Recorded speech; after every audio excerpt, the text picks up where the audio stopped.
and battle. I do think it will be revalued. In fact, I was listening to Luke Roman on Chris Marcus's podcast, and he thought that they would let gold get to a level of higher than most people think possible, $5,000, $6,000, $7,000, and then revalue it to a much higher level. And again, supporting my thesis, that would devalue the dollar, which is what they want for exports. Right. That would create a bunch of inflation, which is what they want to pay off the $28 trillion in debt that we owe in 3 years, only bringing in $15 trillion in tax revenue. Doesn't work. You're halfway there, which doesn't take into account the $3+ trillion every year in deficit spending between now or then, makes it about 25% of the way there. So they'll inflate, they'll destroy the dollar, they'll devalue the dollar by revaluing gold like Roosevelt did and Nixon did in 72 and 3. And then they'll peg gold to the back end of the Treasury market at a much higher level. Every $4,000 increase in the price of gold would give the Treasury general account $1 trillion free and clear. Which is what Judy Shelton was talking about. Right, but there's misconception out there. I've heard a couple people say, well, then they would have to sell their gold. The Federal Reserve has claim on the gold. No, they don't. The Federal Reserve has claim on the cash value of the gold. In other words, the Treasury issues those gold certificates to the Fed. The Fed prints the money out of thin air, gives it to the Treasury. And then the Treasury has, if it were at 24,000, as James Rickards was saying, $6 trillion free and clear to start to pay down the debt. They wouldn't even have to issue, as Luke was saying, any debt for a couple of years at this point, long-term debt, just focus on the stablecoin issuance of short-term Treasury debt to fund the operations, start to work down the back end of the debt. See, the whole point is this: how can you get people to buy our Treasury debt when we are inflating away the currency, when we are, as Trump is trying to do, create money and start to put it back into the United States? So create money. You can't do that as the World Reserve, to print your own money, to build your infrastructure, to compete with the rest of the world in manufacturing. Why would they buy your treasuries? They won't. And astutely, as he said, as we've talked about Triffin's dilemma, China doesn't want to be the World Reserve either, because they'll hollow out their manufacturing base. So the question is, how do you bring back your manufacturing in an environment with high interest rates? You can't. You'll blow everything up and it won't work. But what if you have zero borrowing costs with gold pegged to the redeemability of the long end, starting at 50-year, then 30-year, then 20-year? The front end is being fulfilled tremendously by stablecoin issuance and other people like money markets buying the short term. But the back end doesn't need China and Japan and Saudi Arabia anymore, because they aren't buying anymore. In fact, they're selling. So you peg it to gold, you reinvigorate demand for that asset, but you have borrowing rates at next to zero. In fact, Judy talks about a zero coupon bond deliverable in gold. So at that point, you can now, with zero interest rates, reshore your manufacturing base at very low borrowing costs. The weak dollar makes what they produce that much more attractive.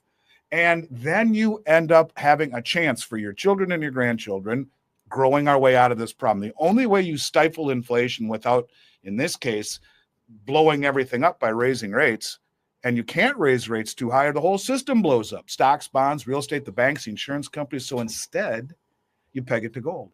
And you have low interest rates, you bring your manufacturing home, and over time you grow your way out. It might just work. So yes, I do think they are going to revalue gold. The question is, do they revalue it slowly or all at once? Do they let it start to, get up way high, $5,000, $6,000, $7,000 and then revalue it? That's how I would do it. That's what Luke said. I mean, I don't know that they need to revalue it before they issue the treasuries, because it would be redeemable on the face value down the road. Right. It's not a number of ounces. Yeah. But I think that's where the drive that they're going to. It's the only way that you can keep interest rates low on borrowing costs and reshore your manufacturing at the same time, and have demand for the Treasury. And that's why they did the stablecoin bill, to blow up the front end of the Treasury market, to get all of this demand for short-term Treasury debt to keep the game going. Please try answering this, Andy or Kevin. What happens to silver or the gold-silver ratio as soon as gold is revalued? Silver goes to the moon. I agree. I don't think that there is certainly there's no definitive, because it hasn't revalued.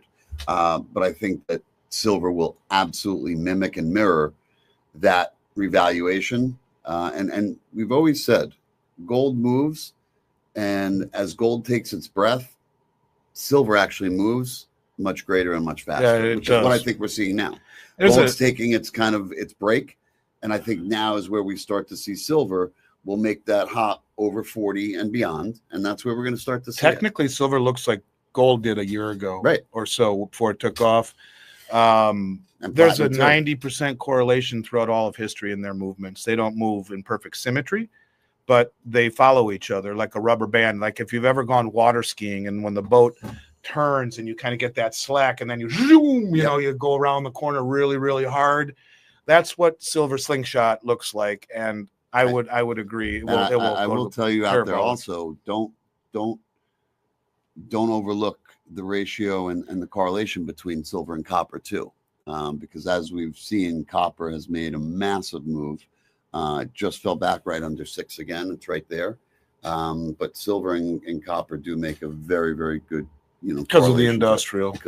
But I think, silver to me is becoming far more than industrial. Although it's a valid point. They do move close, but silver to me is becoming strategic. It's needed in so many areas. And if silver were to go to $200, people say, well, won't that kill the industrial demand? No. Silver is what's called inelastic. There is like less than a third of an ounce of silver in here, like way less. Yeah. In any component that you talk about, electronics, or just about any component where silver is used in industrial applications, except for military where it's used a lot.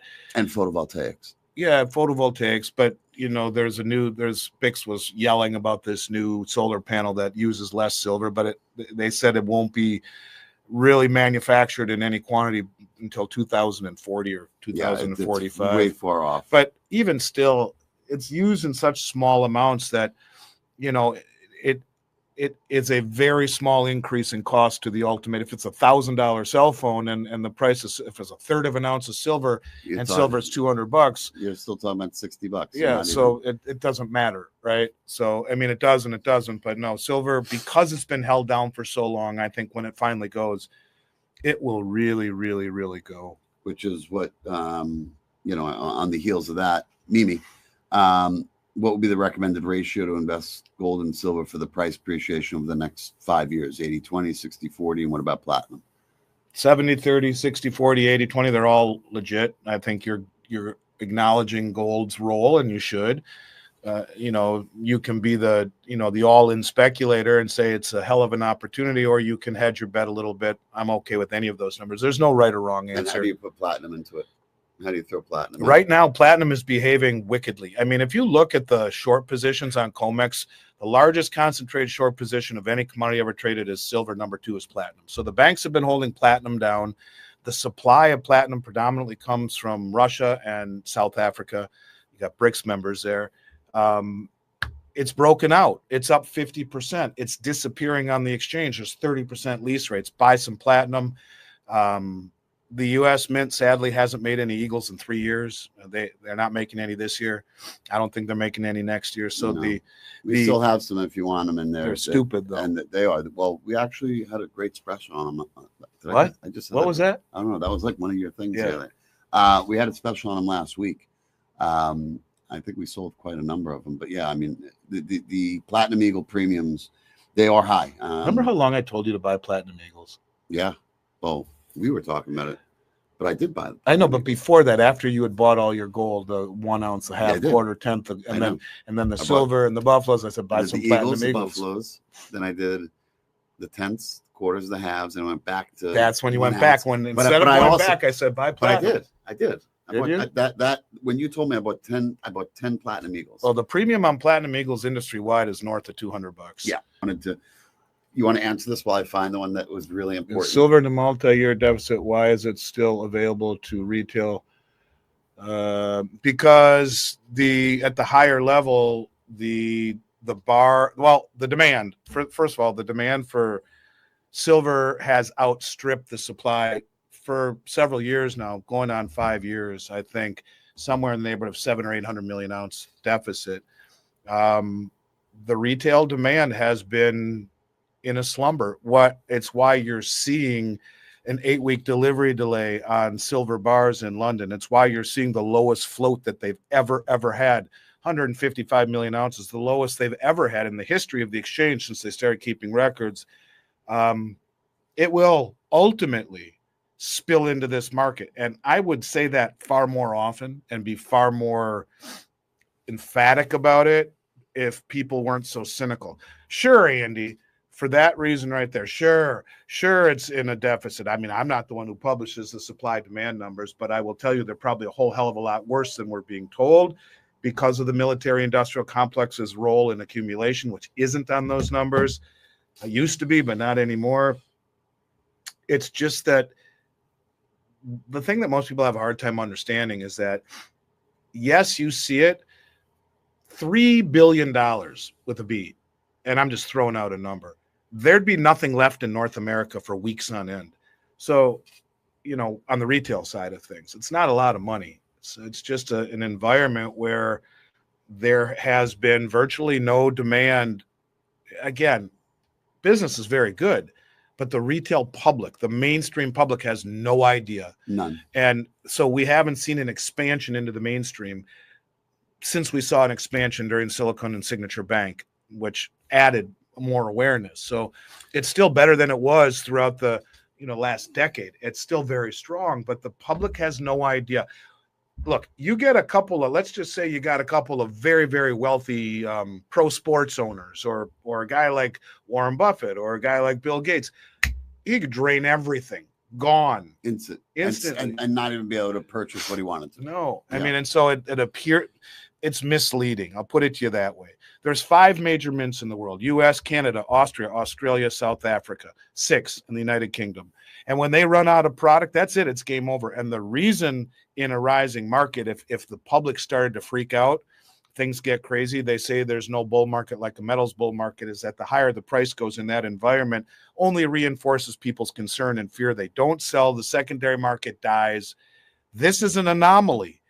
It's an anomaly on premiums. It's an anomaly on availability. At the same time, the biggest money in the world is draining the exchanges, and there is a structural deficit. So to your point, how close are we to realizing that? I don't know. One event and bang, it will flip the script so fast. You remember I said this. It's happened a bunch of times in my career, but never with the backdrop that we see right now, where it could very quickly become unobtainium and not come back for a very long time. The fact that I was able to buy $11 million worth of junk silver bags, $11 million at under spot, should tell you the public has their head up their ass and does not understand what's coming. And they've been selling and going headlong into equities as the insiders are selling equities and draining the world's exchanges. It's this close away. One move on the chessboard and it's check. And all of a sudden, what is available and flush, gone.